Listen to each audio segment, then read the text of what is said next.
سحر برخیز طاعت کن که طاعت بهز هر کار است.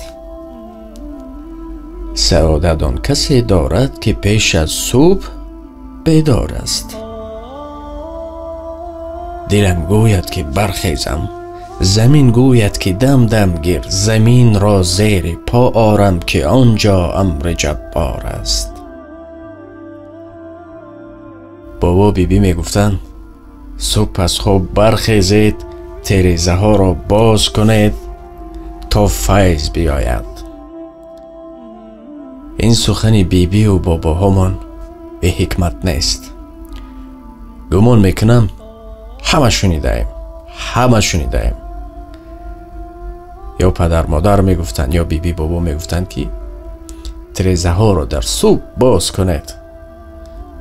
به هوای آن میگفتن که هوای خانه تازه شود و فیض وارد می شود. کسی که پیش از صبح بیدار است.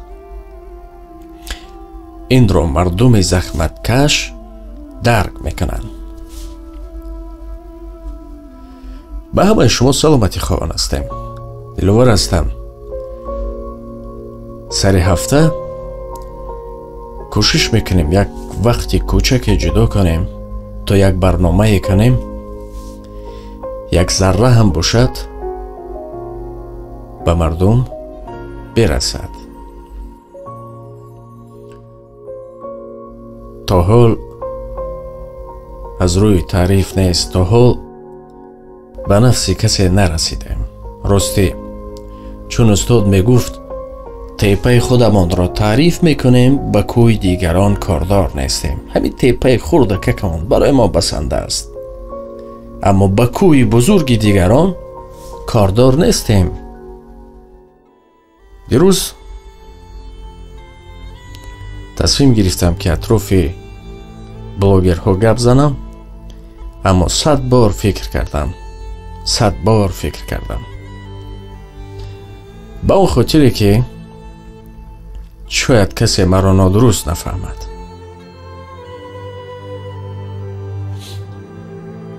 همین قدر می نویسند، زنگ می زنند در باره بلاگرها خود نامبر نمی کنیم، برنامه کنید. چی شد؟ چرا؟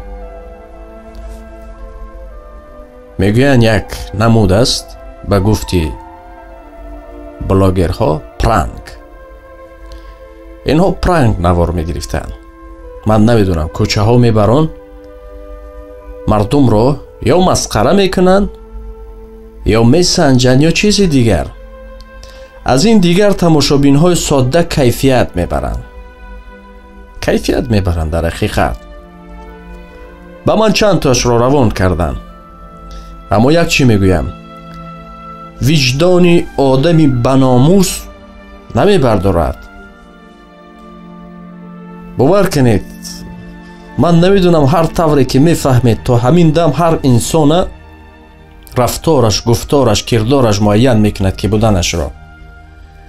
برای چی در آغاز گفتیم که تا حال به نفسیت کسی نرسیدیم و نمیرسیم هم، اما بعضن چیزا که از معیار گذرد لااقل برادرانه، لااقل دوستانه بفهمانیم. بعد گفتیم که چگونه است و چی خیلی که میبید که در کوچه روان بودیم، ما را داشتن و این کردن و وی کردن، نواری ما را سر دادن. ما اکن چیکار کنیم؟ اولش بدونید قانون آدمیزاد رو من در نظر دارم که ناموسش میبردارد که اکای او را، خواهر او را یا برادر او را در کوچه داشته. این مسخره است، در حقیقت مسخره است. میدارید، میسنجید یا هر چی که هست. شما حق دارید که روید در ساختارهای قدرتی، مقامات یا میلیسیا شکایت کنید. حق دارید. و خیر به اجازت شما را نوار گرفتن و در بین عامه نشان دادن. اما یک دو جای دیگرش هم سوال است که میپرسد که تو از کجایی؟ اون جواب میگوید فلان جایی. اما اون مردمی کوهستانن. 10-20 نفر برای من بر اومدن که کی از کجا، از چه علف است گویان. чаро обрӯи ноҳияи моро паст мезанад? Ман номбар намекунам ноҳияро. аммо ба номусҳо ҳастанд кадомус қопчатон мекунанд, баъд дигар бо дар барномаи ҷиддии миния бо ҷустуҷӯтон мекунем. яъне гуфтанӣ ҳастем, вақте фоидатон нарасад ба мардум лоақал зарар нарасонед. пранк мегӯед охир инҷо амрико нест, инҷо Москов нест, инҷо Тоҷикистон асту ва соҳиб дошту соҳиб дорад. дирӯз аз як сомонаи бо нуфуз ба мо ҳам занг заданд, гуфтанд ки атрофи ҳамин чӣ гуфтанӣ доред? хай фикру ақидаро гуфтем, аммо ба онҳо ҳам гуфтем ки агар мақомотҳо пеши инҳоро худи ҳозир нагиранд, худо медонад паго инҳо чӣ кор мекунанд. зер карда хонаи одамо медароянд. ман намедонам, шояд оҳиста оҳиста ҳамин дигар зер карда хонаҳои одамо медароянд.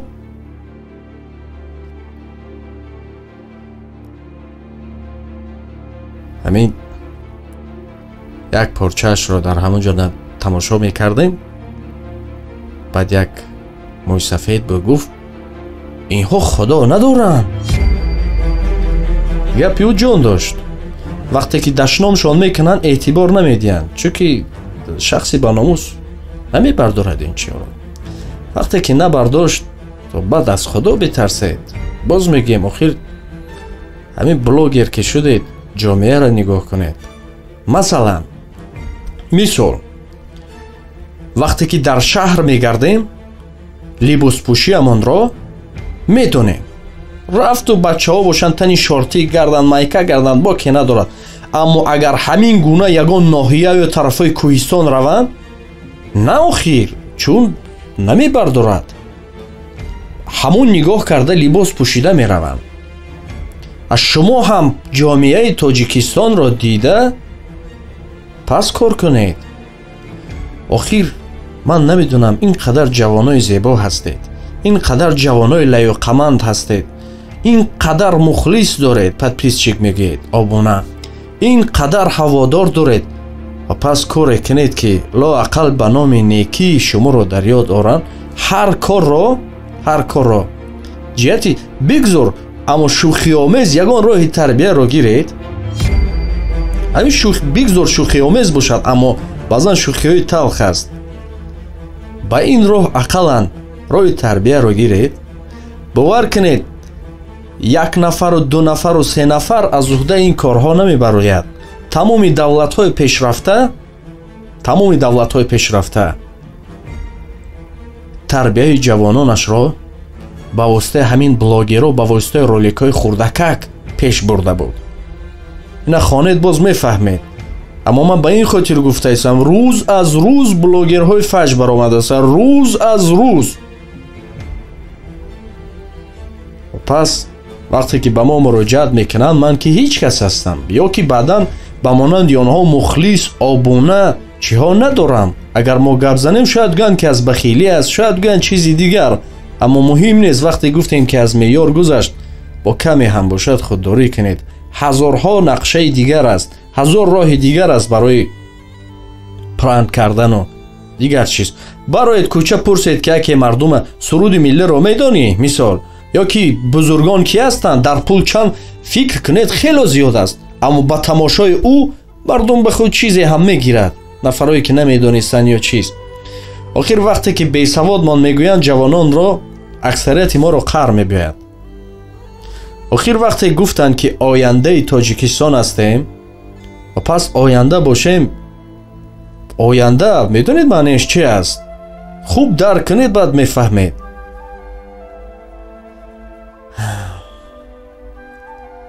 ҳамин бед паҳлӯ бошем. кӯшиш кунем ки як зарра ҳам бошад, ақаллан фоидамон расад ба кишвар.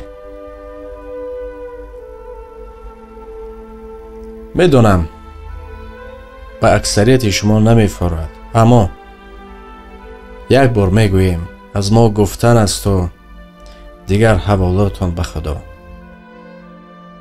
бовар кунед, ман намегӯм нодуруст аст, дуруст аст, аммо дар Тоҷикистон мутобиқ нест. шумо давлатҳои пешрафт рафтаед, ман намедонам хориҷа гаштаед, дидаед, омадаед, худро дар ҳамон сурат тасаввур мекунед. охир биёед ҳар кас кори худашро кунад. мардум телевизор тамошо намекунад. мардум шуморо он қадар қадр мекунад ки блогерҳо бидонед мардум телевизиони бепула тамошо намекунад, пул дода шуморо тамошо мекунад. интернет пулакӣ аст, моро бо пул тамошо мекунанд.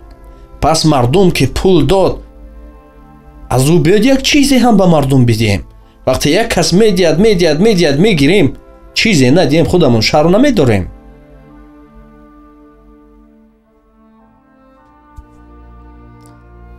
дар интихоби мавзӯъ бисёр боэҳтиёт бошед. дирӯз дар як суҳбат устод бисёр гапи хуб зад. вақте ки олмон як 50 сола ба хок яксон буд, Германия ба хок яксон буд. аммо имрӯз дар кадом сатҳ қарор дорад? як мошини 20 сола кӯҳнаашро, 20 сол кӯҳна мошини олмонро як раиси пеши мо шишта фахр мекунад. мо ҳам ба хок яксон набудем, аммо ҷангдида ҳастем. пас аз ӯ ҳар кас вазифаи худашро кунад. биёед блогерҳо коре кунем ки як зарра, як нуқтаам бошад фоида биёрем ба ҷомеа. ҷомеа ниёз дорад. гуфтем телевизион тамошо намекунанд, ҳама дар интернет ҳастанд, обунаи шумо ҳастанд.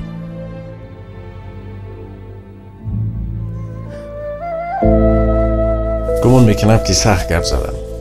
ба хотир бахшиш, беҳад бахшиш намехостам, аммо бовар кунед бениҳоят зиёд менависанд ки як барнома кунед, як барнома. шояд аз инҳо як нафар ё ки як зарра ҳам гумон мекунем таъсирашро мерасонад. чун доимо мегуфтем ки назди як одаме ки кор карда истодааст, оҳангар дуд аст, корам накунӣ, аммо бӯи дуд менишинед як муддат.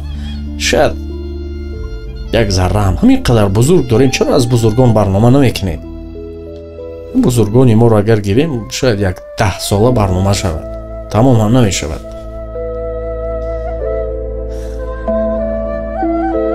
ва дар охир гуфтанӣ ҳастам ки медонем ки мақомотҳо моро тамошо мекунанд. ман мутахассис, эксперт ё чизе нестам, аммо ҳозир пеши роҳи инҳоро гирифтаам дар кор. агар ки махсус як вае пайдо накунанд барои ҳамин блогерҳо,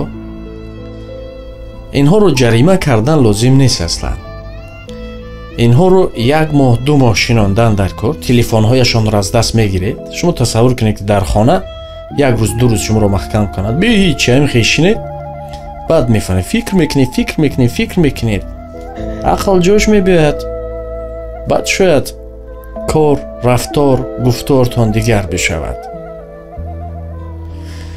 таъсири калон дорад. ҳамин баъзан блогерҳо, ман номаша нагирам, як калимаро истифода мебурд, як калимае ки калимаи тоҷикӣ буд, аммо гуфтам ки наметавонам бигӯям чап.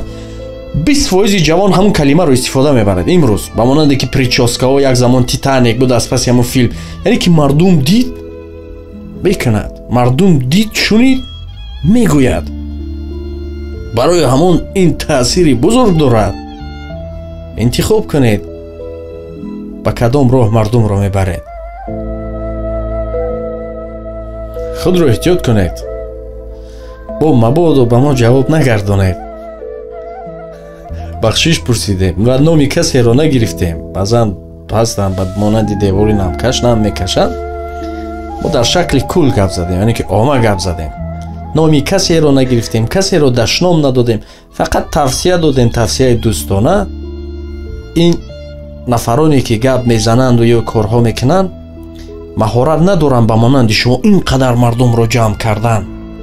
ҷамъ кардед, хуб, аҳсан, аммо биёед як роҳи дурустро интихоб кунем. این طرف هم کم کم تربیهشان کنیم. سلام کردن، از جای خیستن در نقلیات ها، چگونه خوراک خوردن شروع کنیم. خیلی زیاد هستند جوانان، خود حضور جوانان هم مخلص شما هستند.